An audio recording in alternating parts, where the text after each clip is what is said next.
요한복음 14장 1절에서부터 11절까지 한 절씩 교독하도록 하겠습니다. 너희는 마음에 근심하지 말라. 하나님을 믿으니 또 나를 믿으라.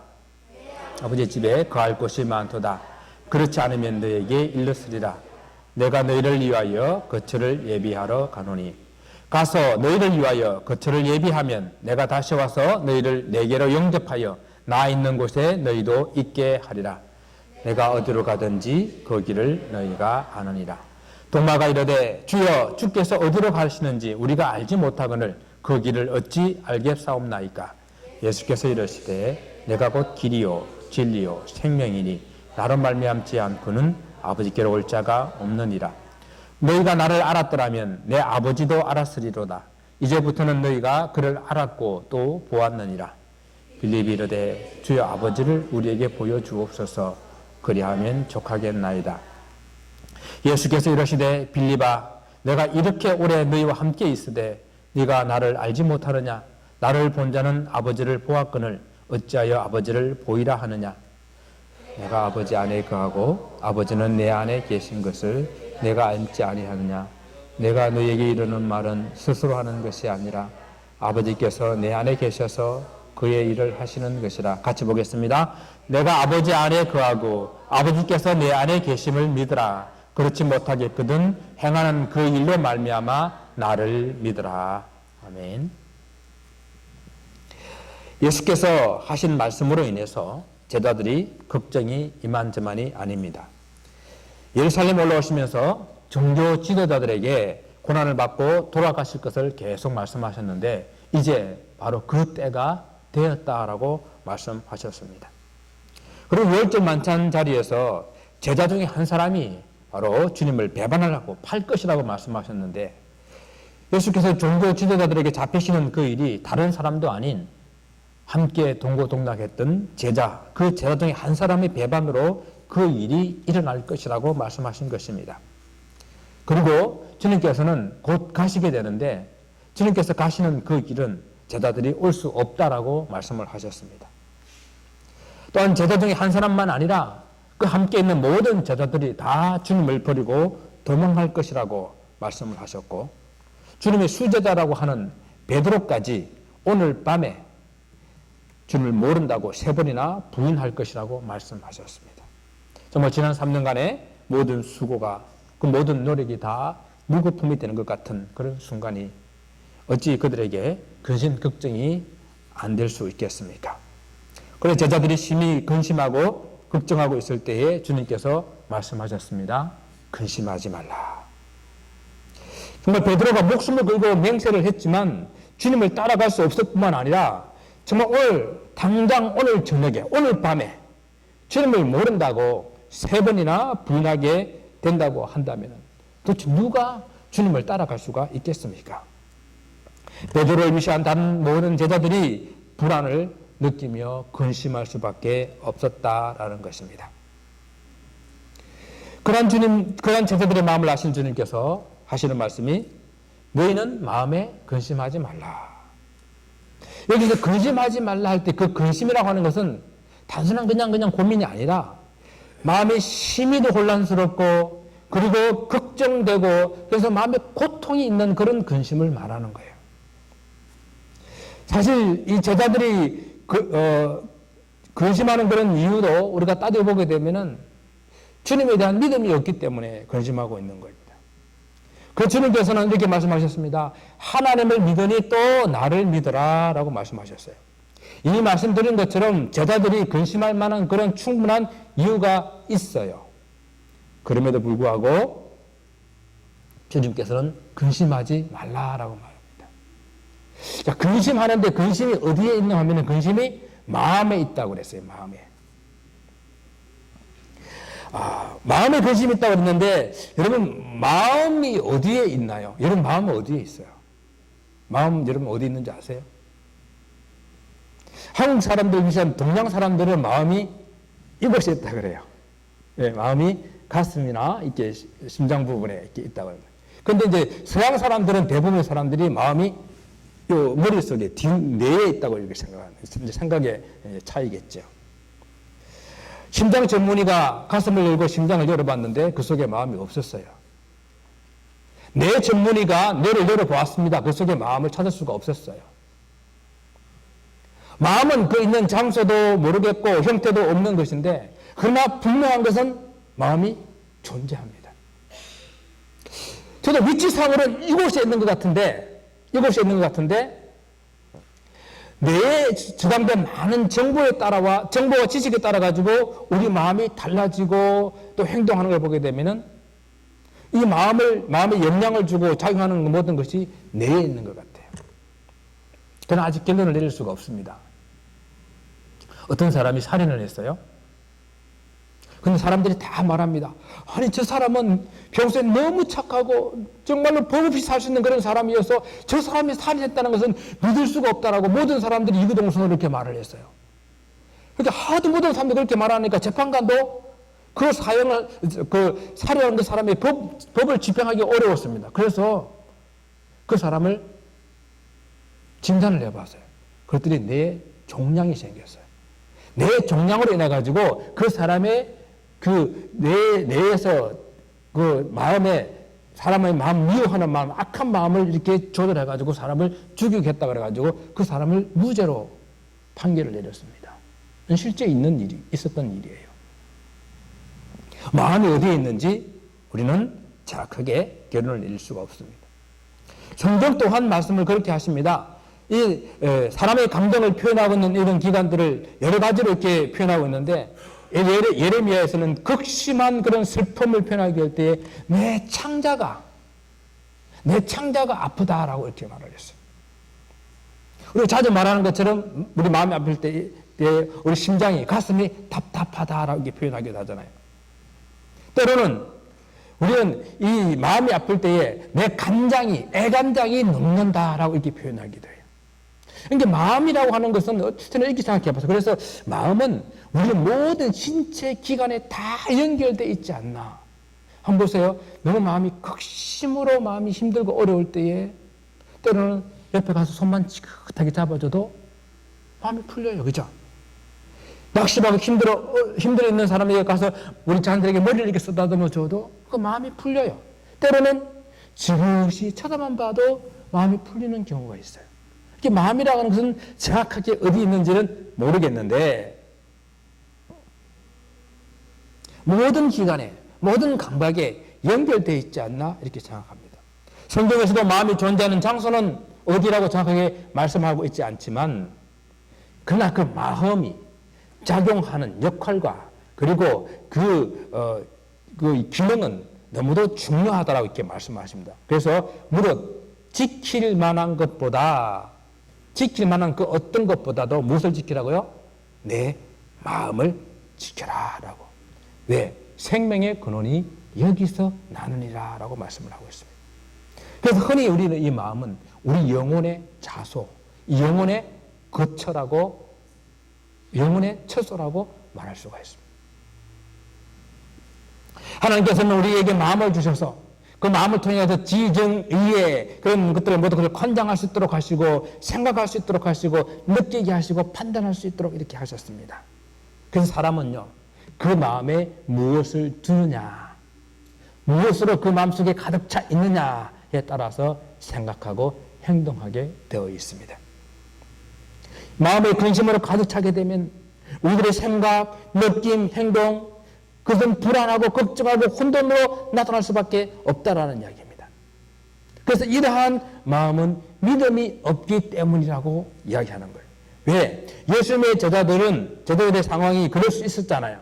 그런데 그것으로 인해서 마음이 근심으로 가득 차게 되었을 때 주님께서 근심하지 말라.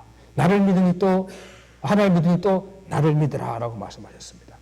주님께서 하나님을 믿으니 또 나를 믿으라 라고 말씀하는 그 말씀에는 하나님을 믿는 것처럼 나를 믿으라, 나를 믿으면은 그 마음의 근심이 자리 잡지 않게 될 것이다 라고 말씀하시는 것입니다. 그렇습니다. 하나님께서는 우리에게 마음을 주셔서 마음의 믿음을 갖게 하시고 그 믿음을 갖게 하셔서 우리가 이런 근심 걱정들을 이겨낼 수 있도록 만드셨습니다. 그리고 또 우리가 이 마음에 하나님 믿을 수 있는 이 믿음을 갖도록 돕는 분을 허락하셨는데 그분이 우리는 성령 하나님이라고 말씀하십니다. 그래서 이 마음은 또한 성령의 처소, 성령의 거처가 됩니다. 하나님을 믿는 것처럼 예수를 믿을 때에 그렇게 제자들이 지금 근심할 수밖에 없는 그런 상황이지만은 그 근심이 사라지게 될 것이라고 말씀하시는 것입니다. 이는 예수님을 하나님의 아들로 또한 하나님을 하나님으로 그렇게 믿으라는 말씀입니다. 하나님을 믿는다고 하는 것은요, 하나님의 말씀을 듣고 그 말씀에 순종하는 그런 삶을 사는 것인데, 하나님 믿는다는 것은 단순 한순간, 과거의 한순간에 그냥 믿고 마는 그런 것이 아니라 그 믿은 순간으로부터 현재 이르기까지 계속해서 지속적으로 그렇게 하나님을 믿는 것, 그것을 우리는 믿는다라고 말하는 것입니다. 현재에도 계속되고 쉬지 않고 어떤 상황이 온다 하더라도 계속되는 것을 우리는 믿는다라고 말하는 거죠. 이러한 지속적인 그런 믿음만이 우리의 마음의 근심을 근본적으로 극복할 수 있고 해결할 수 있는 그런 길이 됩니다. 혹 마음에 어떤 어려움을 당하는 성도들이 있다고 한다면 그 마음 중심에 믿음을 가지시기를 바랍니다. 예수 그리스도께서 그 마음에 계시면 어떤 불안함, 어떤 걱정, 어떤 초조함, 어떤 혼란으로부터 참 평강을 주실 것입니다. 빌립보서 4장 6절 이하에서 아무것도 염려하지 말고 다만 모든 일에 기도와 간구로 너희 구할 것을 감사함으로 하나님께 아뢰라. 그러한 모든 지각에 뛰어나신 하나님의 평강이 그리스도 예수 안에서 너희의 마음과 생각을 지키시리라 약속하셨습니다. 주님께서 여러분의 마음과 생각을 지켜주실 것입니다. 제자들이 근심하게 된 또 다른 이유는 주님께서 가시는 그 길을 그들이 알지 못했기 때문입니다. 시몬 베드로가 예수님께 질문합니다. 주여, 어디로 가시나이까? 현대인들의 근심은 내 장래가 어떻게 되지 알지 못하는 불안한 그 불안감 때문에 오는 것들입니다. 지나간 과거에 대한 집착, 미래에 대한 그런 불안한 걱정 때문에 현재의 시간을 즐기지 못하고 살아간다는 것입니다. 여러분, 이미 지나간 일들에 대해서 그 매여 가지고 후회와 실망의 감정에 갇혀 지낼 필요가 없습니다. 또 아니면 일어나지도 않는 그런 막연한 미래에 대한 그런 불안감을 가지고 불안해하며 초조해할 필요가 없습니다. 만약 우리가 우리의 장래에 대한 분명한 방향과 목적을 가지고 있다고 한다면 우리 삶이 얼마나 달라질 수가 있겠습니까? 제자들도 주님께서 가시는 길에 대해서 알지 못했기 때문에 그들이 근심 걱정을 할 수밖에 없었습니다. 어디로 가시는지도 모르겠고 따라가도 해도 지금은 따라올 수도 없다고 하시니 지난 3년 동안의 그 시간들이 더덥고 앞으로 무엇을 해야 할지도 막막할 수 있습니다. 그런데 주님께서 대답하십니다. 주님께서 가시는 그 길이 어디고 무엇을 하러 가시는지를 우리에게 말씀해 주셨다는 이야기예요. 주님께서는 우리의 처소를 예비하러 아버지께로 가신다고 말씀해 주셨습니다. 그리고 다시 돌아오셔서 우리를 그곳으로 인도하여 주실 것이라고 약속하십니다. 그렇다면 우리 모든 인생은 가야 할 길, 주님께서 지금은 갈 수 없지만 나중에 가게 될 그 길이 무엇인지 우리에게 분명하게 보여주신 것이라고 말씀드릴 수 있습니다. 그렇습니다. 우리 하나님의 백성들은 그 인생의 분명한 방향과 목적을 가지고 있는 것입니다. 도달해야 될 그 목적지가 분명하다라는 이야기입니다. 여러분, 우리 인생이 돌아가야 할 그곳, 바로 그곳으로 우리가 가는 것입니다. 여러분이 돌아갈 곳이 있는 인생과 정말 돌아갈 곳이 없는 그런 인생과 삶이 완전히 다르지 않겠어요? 여러분 고향이 있으세요? 우리 돌아갈 조국이 있다고 하는 그와 같은 그런 원리라고 생각해 볼 수 있겠습니다. 우리가 물론 이 모양 저 모양으로 이 미국 땅에 이민자로 살고 있지만 우리에는 미워나 고나 돌아갈 조국이 있습니다. 나를 반겨줄지 안 반겨줄지는 모르겠지만 정말 이 땅에서 힘들고 어려우면 돌아갈 곳이 있다라는 것입니다. 이처럼 하나님의 백성들은 우리 아버지가 계신 곳, 우리가 돌아갈 곳, 그 하나님의 나라가 있다라는 것입니다. 우리 아버지 하나님께서 계시고 우리 주님께서 우리 갈 처소를 다 준비해 놓고 계시기 때문에 우리는 이제 그곳을 향해서 달려가면 되는 것입니다.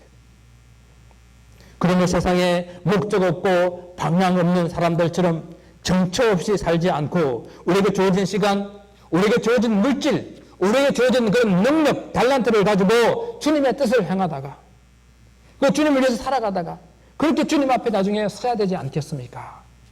여러분, 우리가 모든 우리에게 남은 시간이 그 얼마나 있다 하더라도 그 남은 시간에 그냥 이렇게 사는 것이 아니라 우리에게 주어진 것을 가지고 정말 하나님을 위해서 사는 그런 인생들 되시길 바랍니다. 우리에게 준비된 영원한 하늘의 처소가 있다는 것을 우리가 확신한다고 한다면 비록 이 세상에서는 그럴듯한 그런 직업이나 신분이나 학력이나 재산이나 그런 거처를 가지지 못했다 하더라도 그것들이 우리를 낙심하거나 그것들이 우리를 좌절시키고 불안하게 하지 못합니다. 우리 주님께서는 나 있는 곳에 너희도 있게 하리라 약속하셨습니다. 우리는 누구도 천국이 얼마나 좋은지 사실은 잘 몰라요. 왜? 아무도 경험해 보지 못했기 때문입니다. 이 땅에 있는 또 어떤 것들로도 그 천국을 비유하려고 해도 사실은 잘 비유가 되지가 않아요. 설사 어떤 누구가 꿈에 천국을 보았다 해도 또 어떤 죽음을 경험해서 잠시 맛을 보았다 해도 그것은 진짜 완전한 전체의 천국은 아닙니다. 부분적인 그런 경험일 뿐입니다. 그래서 얼마나 좋은지 모르겠고 또 주님께서 준비하신 그 예배하신 처소가 얼마나 멋있는지 모르겠습니다. 그러나 분명한 것은 그곳에 우리를 사랑하는 하나님 아버지께서 계시고 그곳에 우리 자신을 구원하시기 위해서 당신의 목숨을 버리기까지 우리를 사랑하신 우리 주님이 계신 곳, 그곳이 천국입니다. 그래서 그 천국은 주님께서 계신 곳이기 때문에 우리는 그 천국을 사모하며 가야 됩니다. 오늘 예수님의 말씀을 잘 이해하지 못하는 그런 제자들을 향해서 주님께서 계속해서 길에 대한 말씀을 하시고 계시는데 제자들에게 주님께서 가시는 길과 목적을 이렇게 설명해 주었지만은 도마가 다시 질문합니다. 주여, 주께서 어디로 가시는지 우리가 알지 못하거늘 우리가 그 길을 어찌 알겠사옵나이까? 도마의 질문에 다시 주님께서 선포하시는 이 주님의 말씀이 나는 뭐뭐이다. 에고 에이미라고 하는 나는 뭐뭐이다라고 하는 이 표현이 요한복음에 7번 나오는데 7번 중에서 지금 6번째 다시 말씀하는 거예요.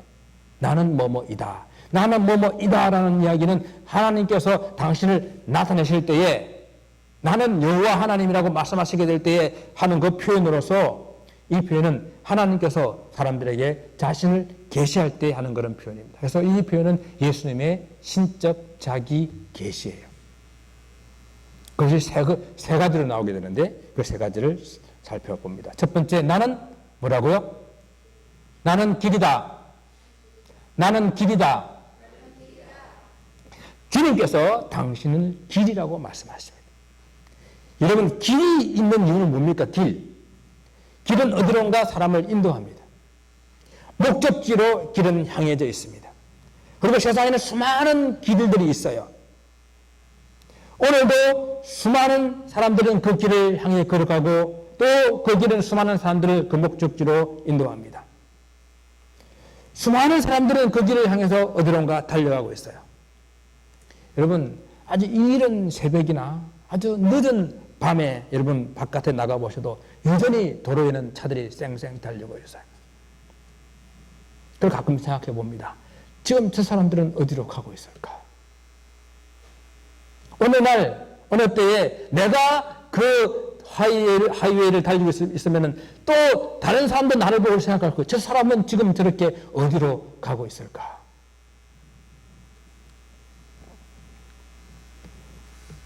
여러분은 지금 어떤 길을 달려가고 있습니까? 새벽부터 저녁 8시간까지 땀 흘리며 수고하는 그 여러분의 길은 어디로 향해져 있습니까? 주님께서 말씀하시는 그 길은 바로 구원의 길입니다. 우리를 하나님께로 인도하시겠다는, 우리를 구원해 주시겠다는 바로 그 구원의 길을 우리에게 말씀하십니다. 그런데 여기서 그 길이라고 말하는 그 단어 앞에 정관사 뜨가 붙어 있어요. 이 정관사 뜨가 붙어 있는 것은 예수께서 하나님께로 가는 그 길은 only one way, 한 길, 바로 그 길이라는 이야기입니다. 그 길, 유일한 길이라는 뜻을 가지고 있어요. 그런데 사람들은 구원 없는 길을 저 산의 정상에 오르는 그런 길 정도로 생각하고 여러 갈래 길이 있다라고 주장을 합니다. 맞는 말이에요. 산에 올라가는 길은, 정상에 올라가는 길은 여러 가지의 길이 있어요. 그러나 구원의 길은 하나밖에 없습니다. 사람들이 선하고 착하게 살 수 있는 길은 여러 갈래 길이 있어요. 많은 길이 있습니다. 그러나 영생을 얻는 길은 하나밖에 없습니다. 다른 종교 안에도 여러 가지 사람들이 선하게 되고 착하게 되고 이렇게 될 수 있는 그런 길들이 많이 있어요. 그러나 참 의로운 길, 하나님 앞에 갈 수 있는 길은 하나밖에 없어요. 다른 종교도 구원이 있다고 주장하면은 좀 학식이 있는 것 같고 좀 교양이 있는 것 같고 많이 배운 사람으로 이렇게 취급합니다. 저는 교양이 없다고 해도 괜찮고 독선과 독단적이라도 괜찮습니다. 구원의 길은 오직 한 길밖에, 오직 유일한 길 예수 그리스도밖에 없습니다. 하나님께서 천하의 구원을 위하는 다른 이름을 주신 일이 없다라고 사도행전 4장 12절에 말씀하셨고 하나님과 사람 사이의 유일한 중보자는 오직 예수 그리스도밖에 없다라고 디모데전서 2장 5절에 선포하고 있습니다. 믿습니까? 아멘. 두 번째 주님께서 나는 뭐뭐다라고 말씀하시는 그 길은 나는 진리다. 한번 따라해 볼까요? 나는 진리다. 나는 진리다. 네, 진리다. 좋습니다. 주님께서 당신 자신을 진리라고 선포하십니다. 진리가 여러분 무엇입니까? 넓은 의미에서는 이 참된 어떤 그 명제, 이런 것도 진리가 될 수가 있어요. 예를 들게 되면 지구는 돈다. 미국의 수도는 워싱턴 DC다. 이런 것도 진리가 될 수 있죠. 그러나 성경에서 말하는 진리, 참된 진리는 좁은 의미에서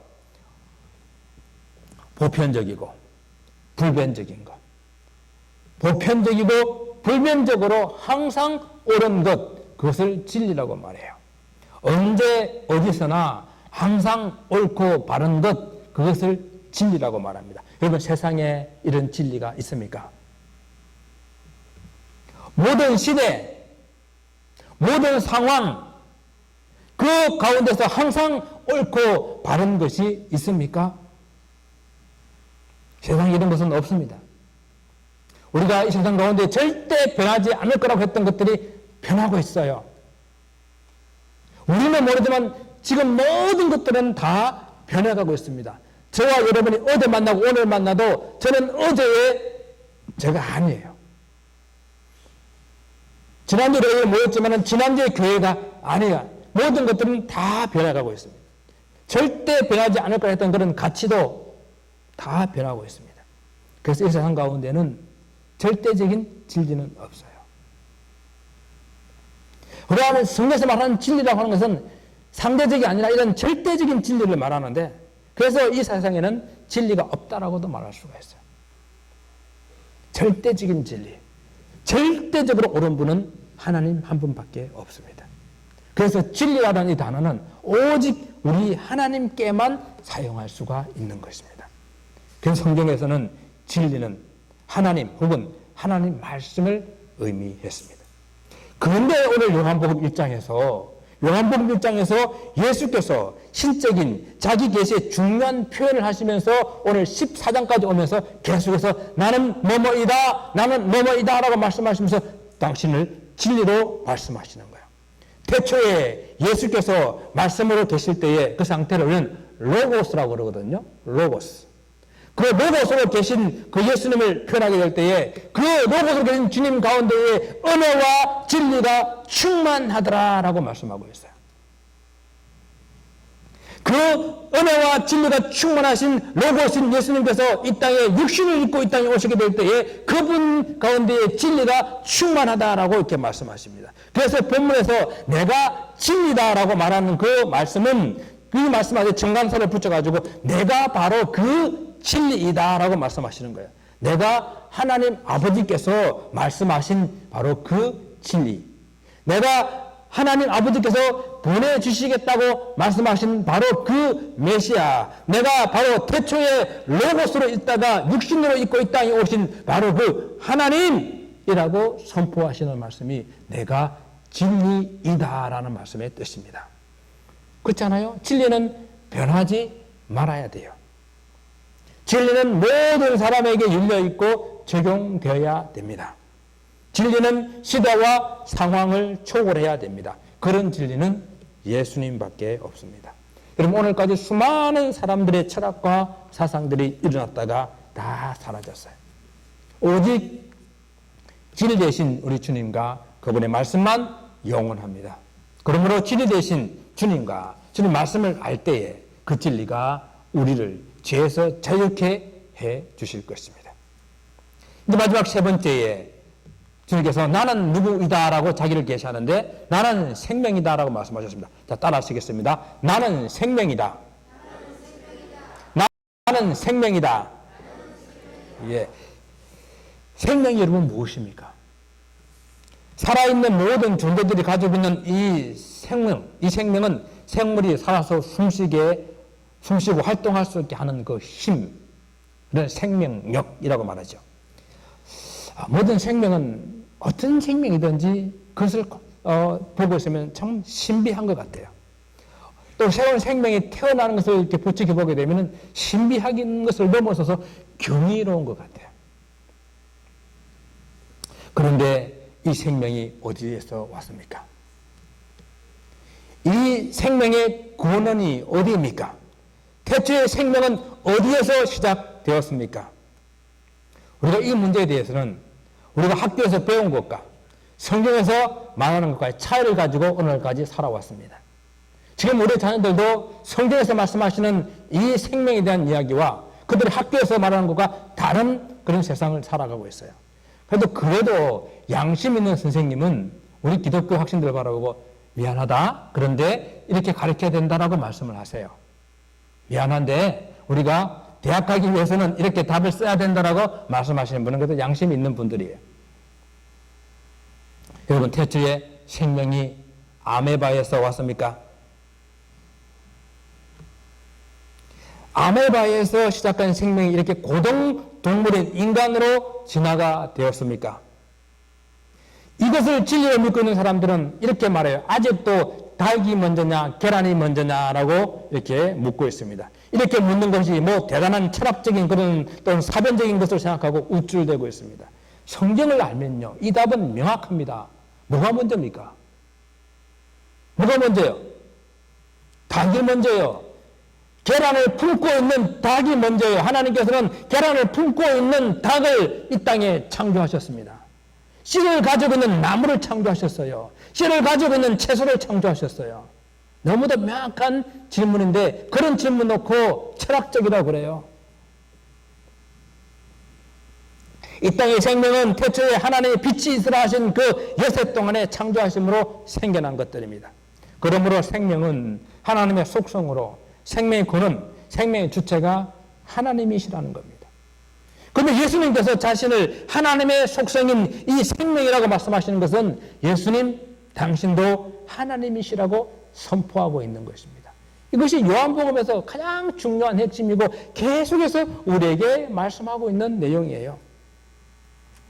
여러분, 우리 예수님께서 생명이시기 때문에 그의 사역을 통해서 병든 자를 고치신 거예요.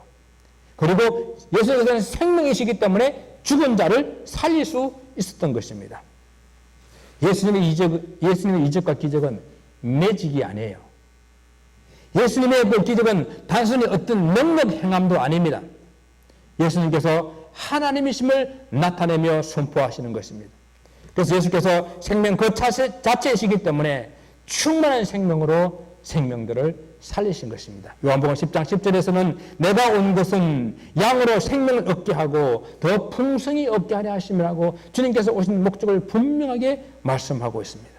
예수 안에 있는 생명으로 우리 모든 그런 인류를 구원하시기 위해서 그분은 당신의 생명을 십자가 위에 내어놓으신 것입니다. 예수님의 생명은 영원한 생명이기 때문에 그 죽음이 그를 이길 수 없는 그런 생명이었습니다. 그래서 사망 권세를 깨시고 부활하심으로 이래 죽을 모든 인생들, 모든 생명들을 구원하신 만유의 주가 되신 것입니다. 요한복음 11장 25절에 예수께서 가라사대 나는 부활이요 생명이니 나를 믿는 자는 죽어도 살겠고 무릇 살아서 믿는 자는 영원히 죽지 아니하리라고 선포하신 겁니다. 우리가 이 생명을 얻는 그 길은 바로 생명의 권원이신 누구요? 예수 그리스도를 믿는 길밖에 없다라는 것입니다. 그것이 주님께서 나는 길이요, 나는 진리요, 나는 생명이라고 말씀하시면서 당신을 하나님으로 계시하신 말씀입니다. 예수께서 길이요, 진리요, 생명이십니다. 길과 진리와 생명이라는 그 단어, 각각 단어 앞에 정관사 붙어 있는 이 이유는 바로 예수님께서 그 길이요, 그 진리요, 그 생명이라는 말씀이죠. 이 말은 좀 더 다르게 표현하게 되면 바로 예수께서 유일한 길이요, 유일한 진리요, 유일한 생명이다라는 말씀입니다. 그래서 바로 하나님이 예수님께서 하나님 되심을 선언하는 것인데 예수님께서 당신을 말미암지 않고는 아버지께로 올 자가 없다라고 말씀하셨어요.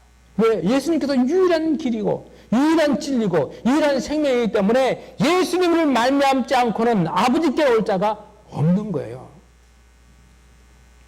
그래서 말씀하시기를 예수님께서는 지금까지 나를 아는 것은 곧 하나님을 아는 것이고 나를 본 자는 곧 하나님을 본 자다라고 말씀하셨습니다. 그러자 오늘 빌립이 다시 주님께 황당한 요구를 합니다. 오늘 읽었던 이 본문은요, 세 사람의 질문 내지 요구로 그에 대한 주님의 대답으로 이렇게 구성되어 있는 거예요. 이미 두 가지를 살펴보았잖아요. 마지막 이 세 번째에 빌립이 요구합니다. 주여, 아버지를 우리에게 보여주옵소서. 그래야면 족하겠나이다. 주님 다른 거 다 됐고 아버지를 한번 보여주시게 되면은 그 말이 다 증명된다라는 이야기죠.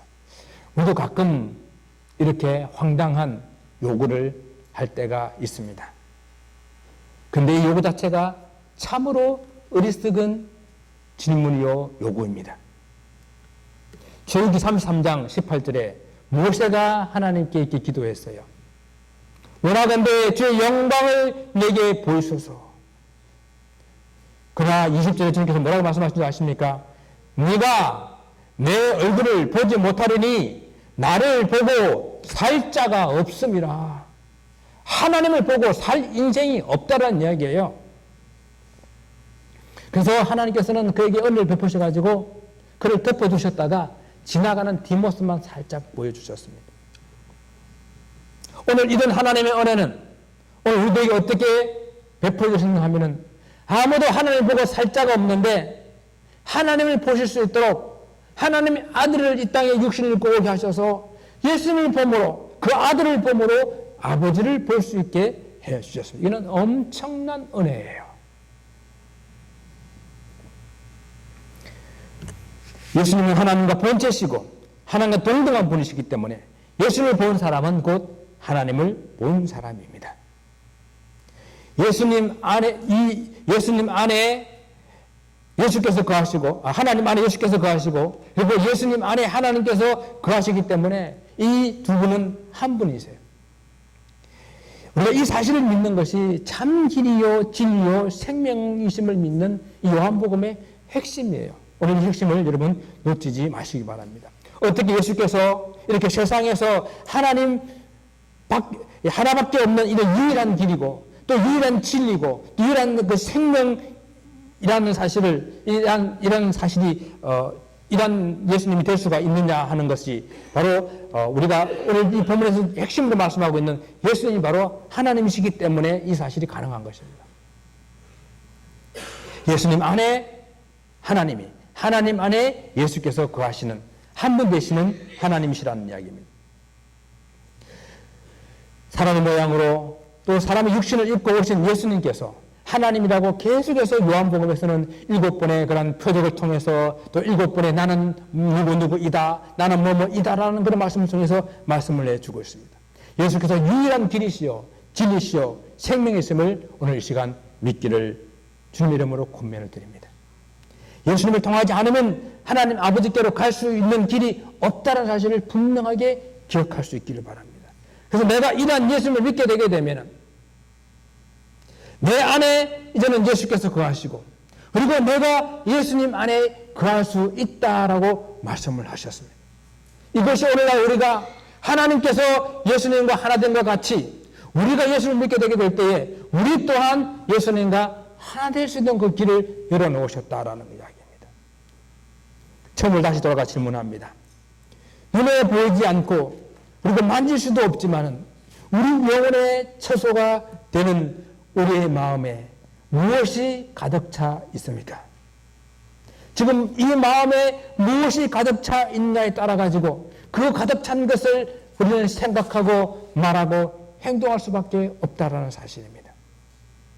예수께서 내 마음에 가득 차게 되게 될 때에 예수의 말씀이 내 마음에 가득 차게 될 때에 우리는 예수께서 원하시는 그 삶을 살아갈 수가 있는 거예요. 그러면서 여러분 성령 충만하다는 말을 많이 하잖아요. 성령 충만하다는 말은 내 마음에 예수로 충만하다는 그 말씀입니다. 주님의 말씀으로 충만한 것을 말씀하는 거예요. 사랑하는 성도 여러분, 그래서 명심하시기를 바랍니다. 예수님으로 충만하면 예수님 한 분으로 충분합니다. 더 이상 다른 것을 찾지 않아도 바라보지 않아도 충분합니다. 바울이 고백한 것처럼 내가 너희 중에서 예수 그리스도와 그의 십자가에 못 박힌 것 외에는 아무것도 알지 않기로 작정하였습니다. 여러분, 길이요 진리요 생명이신 예수님으로 우리가 하나님께로 갈 소망을 얻으신 사랑하는 성도 여러분, 오직 예수님만 바라보고 예수님의 뜻만 이루다가 주 앞에 설 수 있는 여러분 되시기를 주님 이름으로 축원을 드립니다. 기도하겠습니다.